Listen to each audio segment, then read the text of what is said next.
በዋግ ላፍታ ውስጥ ከሚገኙ ቆንጅዬ ከተሞች አንዷ የሆነችው የበረሃዋ ገነት የአብርግሌ ወረዳ መቀመጫ የሆነችው ኔራ አንዷ ናት።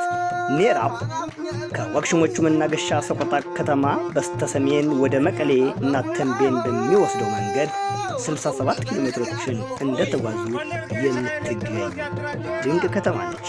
ከተማዋ ስያሜውን ያገኘችው ከሲራራ ነጋዴዎች ጥንት ከዋግሽሞቹ ወደ ሰሜን ወደ ቀይ ባህርና አክሱም ሲደረግ በነበረው የንግድ ልውውጥ እንደ ማደሪያነት ስታገለግል ስለነበረ እዛው አጠገብ ካለችው ትንሽዬ ወንዝ ነው።